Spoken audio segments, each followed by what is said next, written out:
Sa grabeng kainit sa panahon, apektado na ang pagtungha sa mga estudyante. Sa usa ka tulungan sa Zamboanga City, pipila ka pamaagi ang ilang gihimo aron maminusan ang epekto sa init nga panahon ngadto sa mga estudyante. Ang detalye sa report ni PJ De La Peña. Walo na ka-electric fan ang gigamit ng classroom sa grade 1 sa Canilyar Elementary School sa Zamboanga City aron lang mabugnawan bisan gamay ang mga estudyante. Kini tungod sa grabing kainit nga nasinati sa syudad karon. Matag bata dunay dalang water container aron makainom og tubig kung uhawon. Gitugutan sab ang ubang estudyante nga mogawa sa classroom bisan kadali aron magpalandong sa ilawom sa punuan sa kahoy ug magpahangin. Halos malaos na sab kuno ang mga sagboot sa school plaza ug nangamatay ang ubang tanom sa pathway kay wala mabubuan og tubig tungod sab sa water rationing. Tungod sa kainit, ang ubang magtutungha dunay ubo ug ang uban gaylantan hinungdan nga maka-absent. Sa 34 ka grade 1 pupils ni Janet Desa, usahay 80% sa mga estudyante lang ang makatambong kay ang uban absent.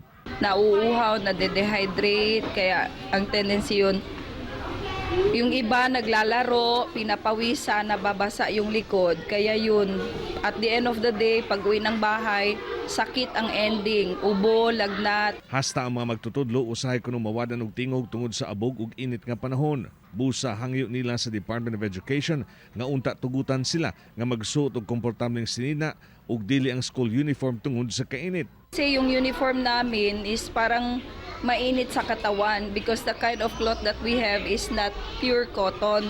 It's somewhat like polyester and nylon, so talagang mainit yan.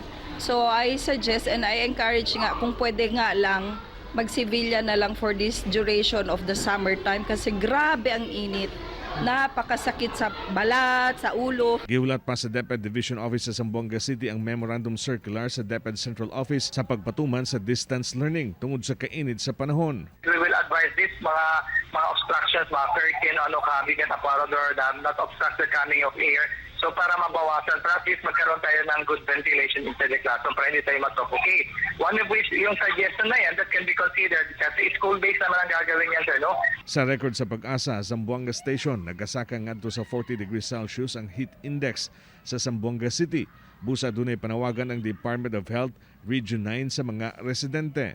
We should have to reduce our exposure to sunlight and then dapat yun ang babantayan natin in case na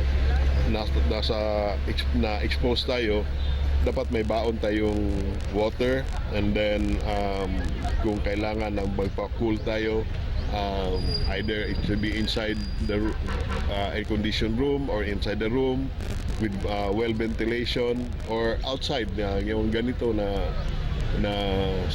areas. Ako si PJ De La Peña para sa At Home with GMA Regional TV.